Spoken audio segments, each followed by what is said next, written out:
Cinema పేరేంటిది? ఇడుపు కాగితం అనే పేరు పెట్టి, ఇడుపు కాగితం అంటే ఏందో అర్థమైతలేదట. దాని మీద ట్రోలింగ్ చేస్తున్నారు. నేను ఒకటే మాట అడుగుతా ఉన్నా, ఇడుపు కాగితం అంటే అర్థమైతలేదని కొంతమంది ఏదైతే మాట్లాడుతున్నారో, పోయి సినిమా యాక్టర్ పవన్ కళ్యాణ్ ఉన్నాడు, ఆయన అడుగురి, అర్థమైందో చెప్తాడు. ఆయనకు బాగా తెలుసు దాని అర్థం, వాడి ఖచ్చితంగా చెప్తాడు. మా భాష మీద అవహేళన చేసినందుకే ఇలా రాష్ట్రం వచ్చింది. ఇంకొకసారి అటువంటి వెకిలి ప్రయత్నం చేయకండి. ఒకరి భాషను ఒకరం గౌరవించుకుందాం, ఒకరి సంస్కృతిని ఒకరు గౌరవించుకుందాం, అందరం కలిసి ఉందాం. కానీ ఇటువంటి ప్రయత్నాలు చేసి మళ్ళీ ఒకసారి తెలంగాణని అవమానపరుస్తాం, మా భాషని కించపరుస్తాం అంటే మాత్రం చూస్తూ ఊరుకునేది ఉండదు. ఇక్కడ జరుగుతున్నది ఏంటి? ఇవాళ తెలంగాణ భాషను కించపరిచినా కూడా కాంగ్రెస్ పార్టీ ఏం మాట్లాడదు. ఎందుకంటే రేవంత్ రెడ్డి గారికి తెలంగాణ ఉద్యమానికి ఏం సంబంధం లేదు. బీజేపీ పార్టీ ఏం మాట్లాడదు, ఎందుకంటే వాళ్ళకి దేశంలో ఉన్న ఇష్యూలు తప్ప తెలంగాణ గురించి పట్టలేదు. బీఆర్ఎస్ పార్టీ ఏం మాట్లాడదు. ఎందుకు మాట్లాడదు బీఆర్ఎస్ పార్టీ అంటే, అందులో ఒక గుంటనక్క ఉంటాడు, ఆయన పరిస్థితి ఏంటంటే మొత్తం ఆంధ్రోలతోని వ్యాపారాలు. తెలంగాణ ప్రజలకు జరుగుతున్న అన్యాయాన్ని పవన్ కళ్యాణ్ గారు వస్తే ప్రశ్నిస్తారని భయపడుతున్నారా? గదుల్లో తలుపులు వేసి చీకట్లో చేసినటువంటి ఒప్పందాలు నచ్చలేదు, అన్నదమ్ముల్లాగా ఉన్నటువంటి రాష్ట్రం అవకతవకలతో విడిపోవడానికి తట్టుకోలేక నేను 11 రోజుల పాటు అన్నం తినలేకపోయానని చెప్పేసి మాట్లాడేటువంటి మాటల్ని తప్పుదోవ పట్టించి పవన్ కళ్యాణ్ గారి మీద బురద జల్లేటువంటి ప్రయత్నం చేస్తున్నారే, క్షమాపణలు చెప్పాల్సిందే అని అడుగుతున్నారే. ఆయన ఏం తప్పు చేశాడు మీకు క్షమాపణలు చెప్పాలి? నిజంగానే ఎలాంటి సంప్రదింపులు, చర్చలు, మంచి చెడు లావాదేవీలు జరగకుండా అకారణంగా తలుపులేసి తెలంగాణ విభజన చేయలేదా ఆంధ్ర రాష్ట్రాన్ని? దాంట్లో తప్పు జరగలేదా? పొరపాటు జరగలేదా?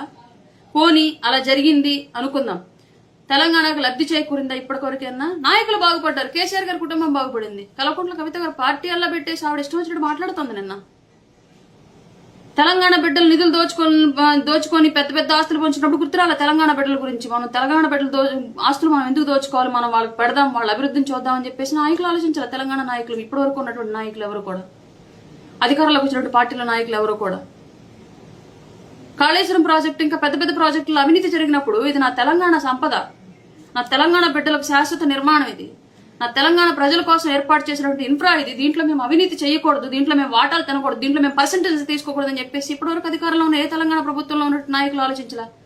తెలంగాణ బిడ్డల ఆస్తి కదా అదంతా. కల్తీ లిక్కర్ అమ్మి లిక్కర్ స్కామ్ లో ఇరుక్కుని ఢిల్లీ స్థాయిలో మారుమోగిపోయినప్పుడు నా తెలంగాణ బిడ్డలకు సంబంధించినటువంటి పేరు ఇది, నా తెలంగాణ బిడ్డల పరువు ఇది, వాళ్ళ పరువుని నేను ఇలా ఢిల్లీ స్థాయిలో తీయకూడదు, కల్తీ సారాలు అమ్మకూడదు, సారా స్కామ్లో చిక్కుకూడదు అని చెప్పేసి కల్వకుంట్ల కవిత ఆలోచించాలి. ఆ రోజు తెలంగాణ బిడ్డల పరువు తీసుకెళ్లి ఢిల్లీ మధ్యలో తీసేసింది. అప్పుడు తెలంగాణ బిడ్డలు గుర్తురాల. ఇవాళకి మారుమూల కాదు, ఇవాళకి చాలా హైదరాబాద్ సరౌండింగ్ చాలా గ్రామాల్లో కూడా వాటర్ లేవు. మరి నీళ్లు వచ్చేస్తాయి అన్నారు, మరి ఇవాళకి 2 ప్రభుత్వాలు మారినా ఇవ్వాల.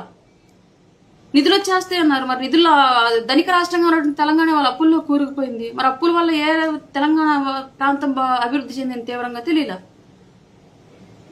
నియామకాలు వచ్చేస్తాయి అన్నారు, మరి ఎన్ని ఉద్యోగాలు తెలంగాణలో ఇచ్చారో తెలియలా.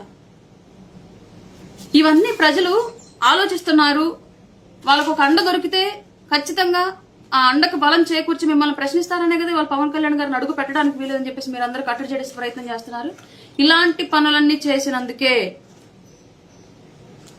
తెలంగాణ నుంచి ఆంధ్రప్రదేశ్లోకి అడుగు పెట్టడానికి వీల్లేదు అని చెప్పేసి పవన్ కళ్యాణ్ గారిని కట్టడి చేసినందుకే ఆంధ్రప్రదేశ్ ప్రజలు చాలా తీక్షణంగా గుర్తుపెట్టుకున్నారు ఈ విషయాన్ని. ఆ రోజు అలాంటి అడ్డగోలు పరిపాలన చేసినటువంటి పార్టీని ఇవాళ ప్రతిపక్షం కూడా లేకుండా రోడ్డు మీద దేకిస్తున్నారు. మాకు ప్రతిపక్షం ఇవ్వండి మహాప్రభు అని చెయ్యి పట్టి జోలి పట్టి అడుక్కునే పరిస్థితికి తీసుకొచ్చారు ఇవాళ ఆంధ్రప్రదేశ్ ప్రజలు.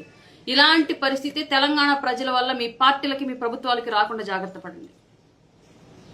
జనసేన పార్టీ అనేది జాతీయవాదంతో ఏర్పడినటువంటి పార్టీ. ప్రాంతీయవాదాన్ని విస్మరించకుండానే జాతీయవాదాన్ని కూడా వెలుగెత్తి నినదించేటువంటి పార్టీ జనసేన. జై భారత్, జై హింద్ అనేటువంటి నినాదంతో తన ప్రసంగాన్ని ముగిస్తూ తన ప్రజల కోసం నిరంతరం పాటుపడేటువంటి వ్యక్తి పవన్ కళ్యాణ్ గారు. రోజు స్కూల్స్లో చిన్నప్పటి నుంచి చదువుకొని ఉంటాం ప్రతిజ్ఞ, భారతదేశం నా మాతృభూమి, భారతీయులందరూ నా సహోదరులు. ఇలాంటివన్నీ చిన్నప్పటి నుంచి ప్రతి స్కూల్లో ఎందుకు నేర్పుతారంటే మనలో ఆ జాతీయవాదం రావాలి అని చెప్పేసి, మన ఇష్టం వచ్చినట్లుగా మనం ఇలా రాజకీయాల్లోకి వచ్చాక ప్రజల సంపదను దోచుకు తినాలని చెప్పేసి కాదు. నేను నా దేశాన్ని ప్రేమిస్తున్నాను, సుసంపన్నమైన బహువిధమైన నా దేశ వారసత్వ సంపద నాకెంతో గర్వకారణం. ఇవన్నీ చిన్నప్పుడు ఎందుకు ప్రతిరోజు చదువుతాం. భాషల్లో ఏ భాష అయినా సరే ఇది ట్రాన్స్లేట్ చేసి ప్రతి స్కూల్లో కూడా ప్రాథమిక విద్య స్థాయిలో ఈ ప్రతిజ్ఞ ఉండిద్ది. దీని నుంచి మనం ఏం నేర్చుకున్నాం? ప్రాంతాల వారీగా విడిపోదాం, మతాల వారీగా విడిపోదాం, భాషల వారీగా విడిపోదాం అంటే ఇంకా మనకందరికి జాతీయత ఎందుకు?